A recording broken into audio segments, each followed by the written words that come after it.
tout au long de ces activités-là, on réalise un documentaire sur les objectifs du développement durable, mais à travers nos activités pour montrer que l'engagement des jeunes est possible et pour sensibiliser le public aux objectifs du développement durable. C'est un outil qui a été mis en place par les Nations Unies. Je pourrais pas tous les énumérer, j'en ai quelques-uns en tête. Égalité de genre, éducation de qualité, justice, paix, institutions, quelque chose comme ça. On avait choisi de visiter Bruxelles pour plusieurs bonnes raisons. Mais je dirais qu'une des principales parmi elles, c'était parce qu'on pouvait y trouver l'une des branches du Parlement européen. Et là, pour le coup, ça a vraiment été l'occasion d'en apprendre plus sur les institutions et les moyens mis en œuvre par l'Union européenne pour garantir la paix.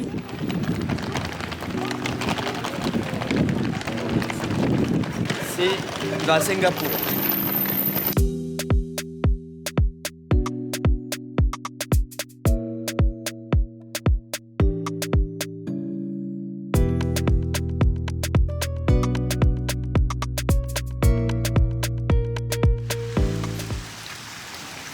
Donc, Bellexpo, ça a été créé par l'équipe pédagogique de Bruxelles Environnement. Donc, Bruxelles Environnement qui gère différents projets en lien avec l'environnement et différentes thématiques à l'échelle de la ville de Bruxelles. Et donc, ils ont créé Bellexpo en 2018. Le but, en fait, c'est de sensibiliser surtout les jeunes, un public jeune, donc un public cible qui va de 10 à 16 ans, et de les sensibiliser à différentes actions qu'ils pourraient mettre concrètement en place afin de s'engager dans la transition. Et donc c'est un parcours interactif qui porte sur le climat et les villes du futur.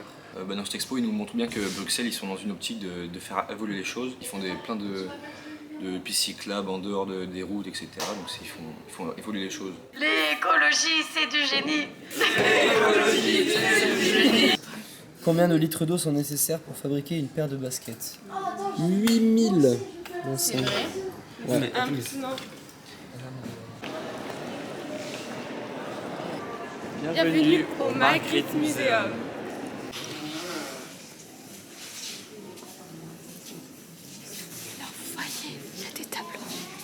Je pense que c'est un rapport avec la guerre. Bah, c'est apocalyptique puisque t'as des boutons rouges et tout. Et là, c'est cassé. Oui, voilà.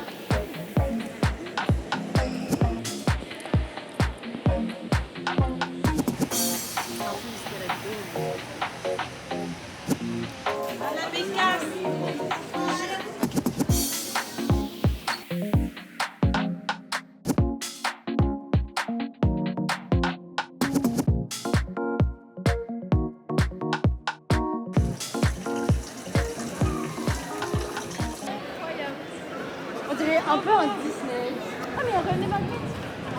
Ah Ils ont bien vraiment mal rester chez vous. Ah non. Moi, il y avait l'actrice de Soynouna dans un truc. Oui, j'ai regardé. C'est une goutte. Il n'y a aucun appui. Vas-y, moi je vais goûter. Vas-y, je goûte en même temps. Non mais c'est pas possible. Regarde. Achetez de l'eau. Ça pique, mais ça va. Non, ça va en vrai. Putain mais elles ont Non, vraiment ça été... pique quand même. Hot. Sur la langue. Par exemple, ce monsieur, donc le dernier, David Sassoli, il a fait que pour Je finis juste, quand on vous dit Bruxelles a décidé un truc, bien se dire que les intérêts français ont été défendus par les députés français, mais a fortiori par le gouvernement français. Pour la jeunesse, déjà, dans Erasmus, on a fait en sorte que tout le monde maintenant puisse avoir accès à Erasmus. Parce que pendant trop longtemps, ça a été vraiment réservé aux étudiants seulement. Elle a initié ici, au sein du groupe Renew, un groupe qui s'appelle Renew for Youth. Donc il y a 18 idées dedans. Elle aimerait déjà qu'il y ait plus de représentation de jeunesse auprès des institutions. Ah oui, un truc pour lequel on essaye de pousser, mais ça marche pas très bien parce que la commission n'est pas trop pour, c'est tout ce qui est voyage vert pour les jeunes. Donc, notamment au sein d'Erasmus, qu'il y ait des passes interrail qui soient... Alors, il existe déjà Discover EU, mais c'est vraiment très petit et les objectifs sont un peu flous. Mais on aimerait vraiment promouvoir le frein transfrontalier pour les jeunes. J'ai apprécié le fait que l'assistante était très accessible. Ça m'a permis de déconstruire l'idée venant d'une personne du Parlement qu'elle allait paraître plutôt froide et inaccessible. Ce qui n'est pas le cas, elle a été très sympa et c'était très intéressant. Étant donné que je suis dans une année où justement je vais devoir choisir mon parcours scolaire, etc., c'est une année où nos choix sont plutôt variés et justement le choix d'être députée était l'une des possibilités. Et d'avoir rencontré l'assistante de Laurence Faringue, ça a permis de démocratiser un peu plus le métier de député, que c'était pas vraiment quelque chose d'inaccessible et vraiment réservé qu'à l'élite justement. C'est comme elle nous l'a appris, il y a des aides-soignantes, des agriculteurs qui sont également députés et ça permet de croire un peu plus en ses rêves. Alors ensuite, on a décidé de retourner dans nos belles terres des Landes et pour cela, rien de mieux que de consacrer toute une journée à l'océan pour y découvrir la vie aquatique. On a eu droit à une initiation au surf accompagnée de Marie Chauchet. Plus tard dans la journée, on a aussi rencontré Camille avec qui on a réalisé une fresque du climat.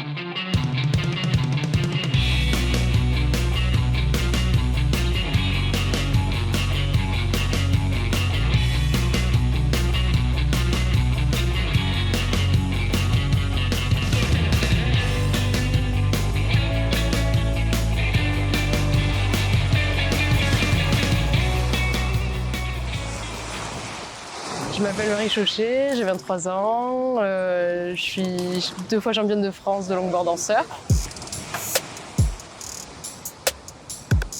À côté de ça, j'étudie à Sciences Po Bordeaux en master transition écologique. Comment tu as commencé ton engagement pour l'environnement Ça, c'était assez facile. Du coup, j'ai grandi au Pays Basque, et entre océan et montagne. Du coup, j'avais cet attachement-là à la montagne. Et après, pour le surf, on passe quand même notre vie dans l'océan. Donc, pour moi, c'est quand même assez évident de protéger ce milieu-là aussi. Et puis, du coup, je pense qu'on est quand même des bons témoins de la dégradation de l'environnement. Enfin, là, on l'a pas trop vu. On devait ramasser un déchet, on a tous oublié. Mais et puis, on n'a pas trop, c'est vrai. C'est quand même assez clean ici. Mais bon, c'est vrai que des fois, on va surfer et l'hiver, tu vois des cétacés échoués sur les plages. Enfin, là, je sais plus, c'était il y a bien 3-4 ans, ils avaient retrouvé une baleine ici. C'était horrible, l'odeur que ça dégageait et tout. Mais puis même, ça brise le cœur de voir des baleines échouées ici. C'est malheureux de voir cette évolution-là et ça donne envie aussi de s'engager pour protéger ce milieu et pouvoir continuer à aller surfer sans se soucier de sa santé. Et au-delà de l'océan, je pense que ça nous concerne tous. Tu vois, une session comme aujourd'hui, aller surfer, c'est une manière de découvrir l'océan, de se rendre compte, oui, en fait, c'est un milieu à protéger. Et du coup, je pense que c'est un peu comme ça. C'est dans la transmission, c'est dans le partage de moments comme ça.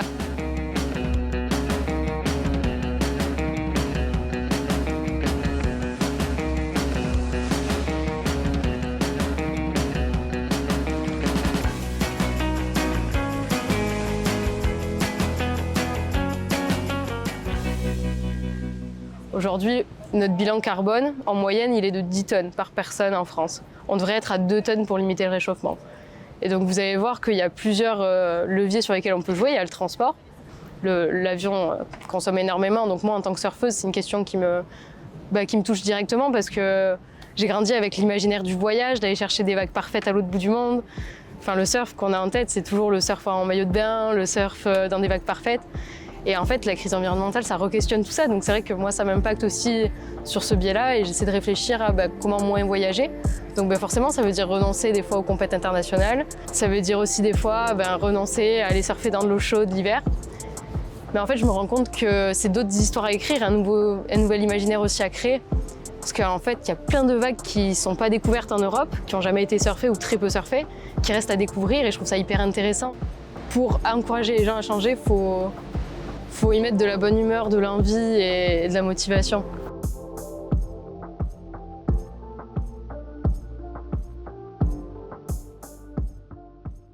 Alors les enjeux autour des océans, il y en a plusieurs. On a effectivement le réchauffement climatique qui cause des problèmes assez importants au niveau de l'acidification des océans, au niveau de la dilatation, de la montée des eaux. Mais on a aussi un gros problème de surpêche, de surexploitation du milieu océanique et de la biodiversité marine. Donc voilà, c'est 2 axes hyper importants. Aujourd'hui, on parle aussi de pollution des océans, de surpêche.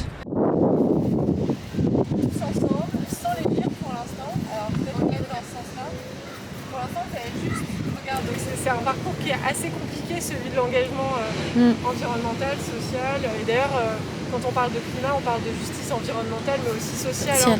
Moi, je me rends compte qu'il y a plein de liens, ça a beaucoup de conséquences, mais que tout est lié. Et ouais, j'ai un petit poids en me disant qu'il y a pas mal de choses à revoir. Et voilà. Donc c'est intéressant d'en savoir plus et de prendre conscience de tout ça, mais ça rajoute un peu de se dire maintenant faut essayer de faire mieux, quoi. Et t'es dans une culpabilité où vraiment ça te touche beaucoup, ou dans une culpabilité j'ai envie d'agir? Oui, j'ai envie d'agir, mais je me dis que c'est déjà fait en fait, que c'est déjà passé, donc faut faire avec ce qui nous reste. Un peu d'impuissance. Ouais. Plus tard dans l'année, on s'est enfoncé un peu plus loin dans nos forêts landaises pour y découvrir la vie terrestre. À mi-chemin de ce joli périple, on a fait une petite étape à Léon, où on a pu y rencontrer une gardienne de la réserve naturelle qui nous a expliqué son fonctionnement. Kaléidoscope. Kaléidoscope. Moi je disais kaléidoscope. Allez. Bon, je vous laisse profiter de la vue.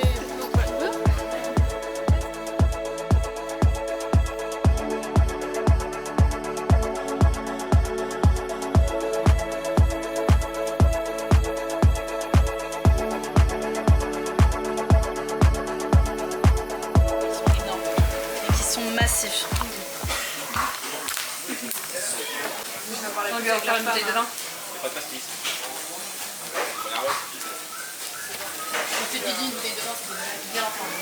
Protéger, gérer, sensibiliser ou faire découvrir, il y a les deux termes du coup. Donc ça, ce sont nos 3 grandes missions, on va dire, du coup sur le territoire. Et l'idée, voilà, ça va être de gérer un espace naturel comme celui du courant du Jet que vous avez là, on peut regarder sur carte du coup. Donc vous avez un tiers du coup de l'étang de Léon. Donc on a 3 cannes du coup dans lesquelles en fait s'écoule l'étang de Léon. Et là tout ce que vous avez ici c'est ce que vous allez voir demain avec les bateliers puisque vous partez d'ici. Et toute cette partie là c'est ce qu'on appelle aussi l'Amazonie landaise en fait. Donc c'est une forêt du coup à caractère naturel. Il n'y a pas de navigation de canoë sur le courant du Jet. Donc vous allez vite voir la différence en fait. Pas de navigation de canoë. Donc en fait c'est très sauvage. Vous allez même voir dans la barque, c'est des barques à fond plat volontairement. Vous allez vraiment dans le fond de la barque. Et vous allez voir vraiment cette voûte végétale, vous allez passer vraiment à ras de la végétation, etc. Enfin, on a quand même accueilli dernièrement le congrès des réserves naturelles de France et il y avait des gens d'outre-mer qui ont été très surpris de voir l'état de notre caractère naturel. Ils ont parlé de mangroves, etc. On était très surpris, on s'est dit bien passer ailleurs. Les filles, on va où? Les filles, on va où? Personne ne veut me répondre? Ok. Non.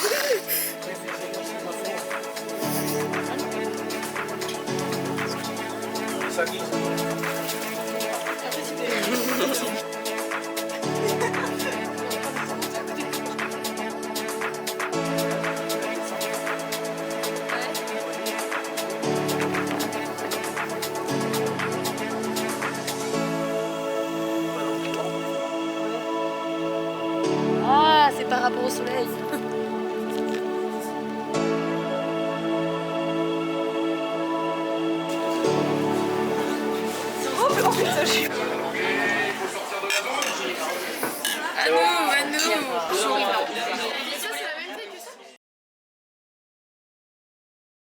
Donc après avoir découvert comment vivre de manière plus responsable, on a cherché à consommer de manière plus durable. Pour cela, on a fait 3 activités. Donc la première, c'était la découverte des vignes du Tursan. Donc là-bas, on a eu la chance de goûter les Bourvins de la cave, mais on a aussi parlé avec les vignerons. On a discuté avec eux des enjeux autour de la production du vin et surtout de la mise en danger des récoltes par le dérèglement climatique.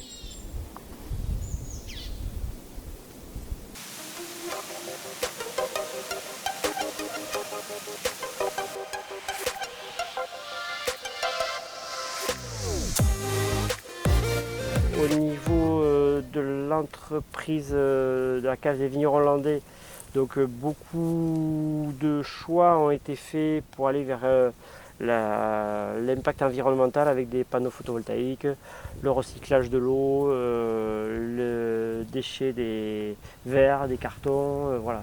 C'est une volonté propre ou du coup ça a été quelque chose qui vous a été imposé aussi? Alors les deux à la fois en fait, ce qu'il y a c'est que la société est en attente de ça.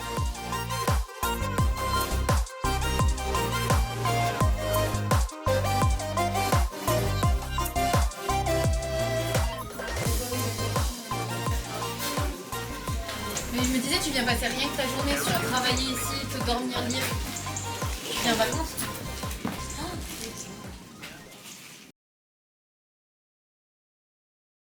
Ensuite, on a fait une deuxième activité. Donc, on a eu la chance de tester les thermes de Dax. Et pour donner sens à la partie bien-être qui a été faite dans une première partie de la journée, l'après-midi, on est allé voir les centres de production de boue à Terre Dax.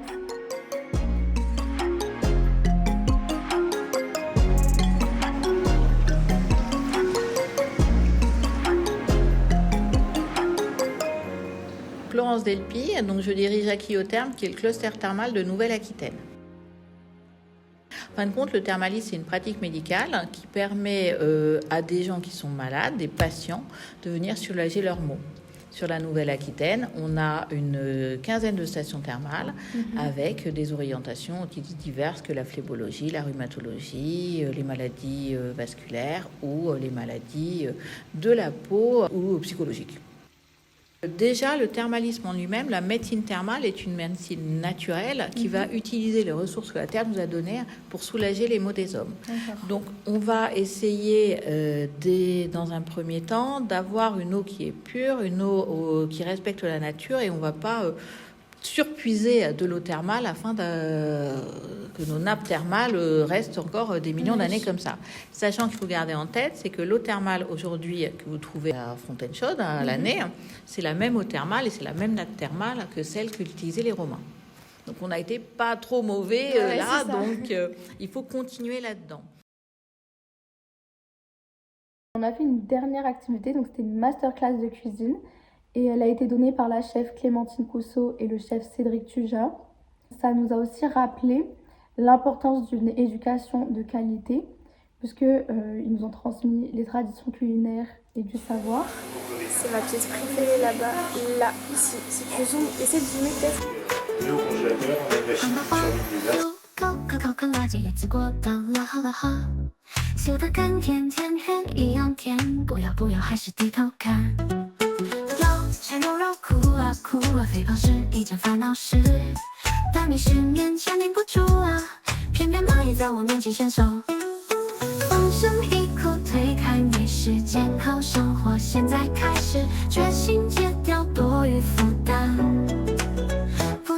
Alors les produits locaux, pour moi, enfin pour la maison Cousseau, c'est au moins ça, faire vivre un territoire. C'est-à-dire que par exemple les asperges qu'on a dégustées, qu'on a mangées à midi, elles viennent d'à côté. Les cacahuètes viennent d'un village pas loin. En fait, c'est faire marcher une économie, parce que sans eux, enfin, sans les agriculteurs du coin, nous, on ne pourrait pas vivre. Donc en même temps, c'est un échange de bons procédés, et c'est aussi très bien pour tout ce qui est empreinte carbone. Et c'est bien aussi de pouvoir se dire que l'asperge que j'ai mangée à midi, par exemple, elle a poussé pas loin. Elle a été faite par un producteur qui a vraiment une passion pour ce qu'il fait. Tout le bœuf, toute la viande, on va prendre de l'agneau des Pyrénées, on va prendre du bœuf de Chalosse. Voilà, les magrets de canard, c'est pareil, on les prend chez un producteur qui est à côté, sur Pomarès, machin et tout ça. Donc on essaye toujours de rester dans cette éthique-là. Et comme toutes nos herbes aromatiques, on se les fait pousser dans le jardin qui est là pour la plupart. On essaye de se faire le thym, le laurier, ciboulette, enfin tout ça, on se le fait pousser dans le petit jardin qui est juste à côté là. Et voilà. Celui-là, le poisson David, il est gourmand. Hein? Ouais, mais c'est parfait ça. Là, on n'a pas fait celui-là ensemble. J'ai profité, il en manque que 2 là, 3. Moi je le vois dans mes amis, dans les gens que je côtoie aussi. Les gens achètent des produits, ils regardent les prix. Donc forcément, quand nous, on va se permettre d'acheter des asperges à 15 ou 16 euros le kilo, eux, s'ils en trouvent à 6 euros, ils seront contents. Par contre, l'asperge ne sera pas la même. Et c'est pour ça que oui, les gens mangent de plus en plus mal. Et c'est pas de leur faute.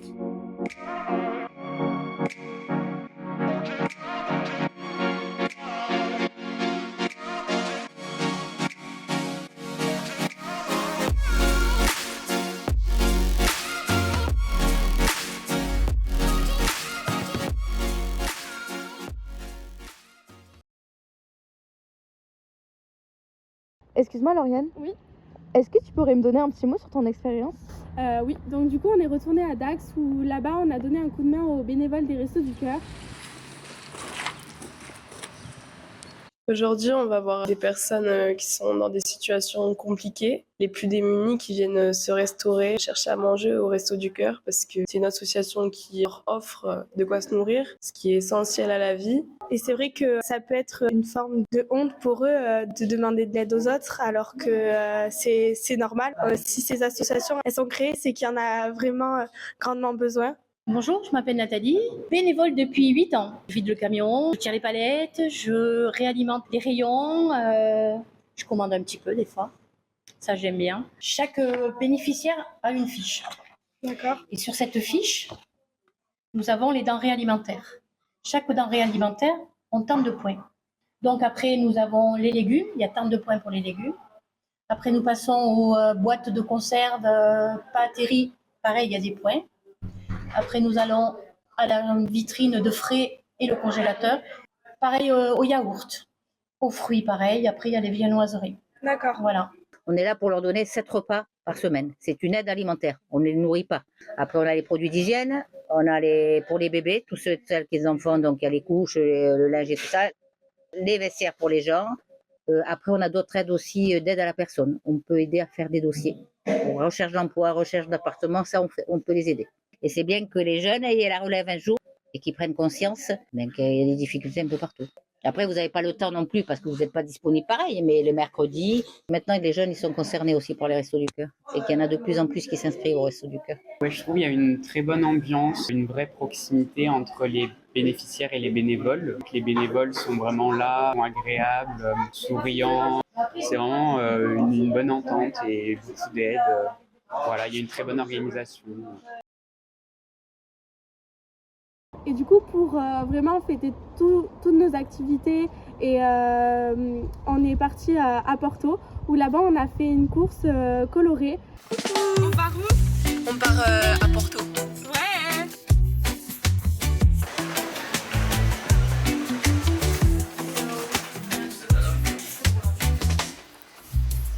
C'est trop beau.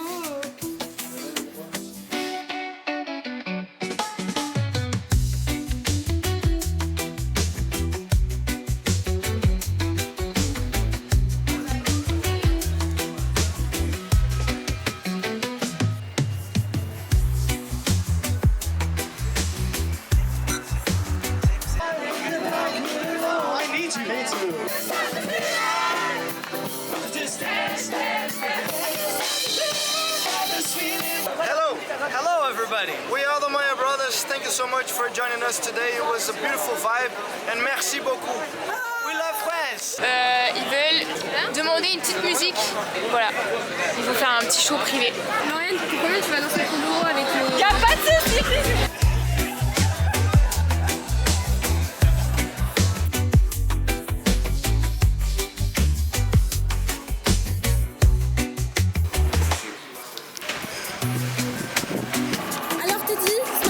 Chercher ton journal? Ouais, le journal. Ta baguette de pain? Waouh, mais c'est qui ces restas? Les restas sont en ville. Venez tous.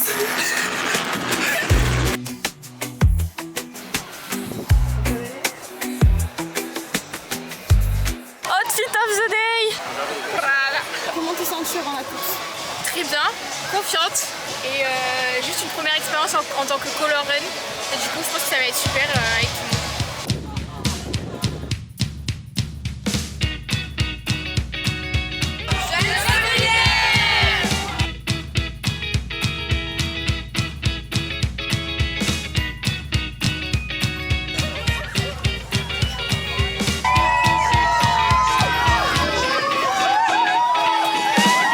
Pensez quoi de cette journée à la Color Run? J'ai trouvé l'expérience incroyable et je pense que si je peux le refaire, je le ferai à fond.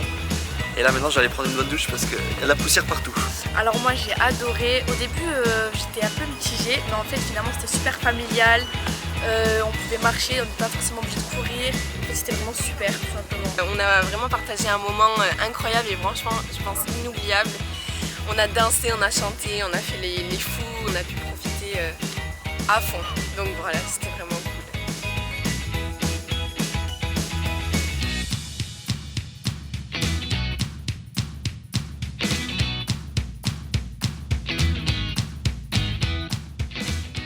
Donc je pense que nous, les jeunes, notre nouvelle génération, elle ne baissera pas les bras et qu'on est vraiment motivés à se battre. Nous, on pense que c'est important de réussir à s'amuser tout en pensant aux générations futures. Et donc, ce qu'on a fait, c'est la preuve que vous aussi, vous pouvez le faire. Je pense que je résumerai le projet avec le mot ambition. Parce que voilà, on rêve grand, on a des projets pour la société. Ou alors, je dirais peut-être rêve. C'est difficile, mais en même temps, je dirais aussi le mot solidarité, partage, fête, développement durable, évidemment. Donc,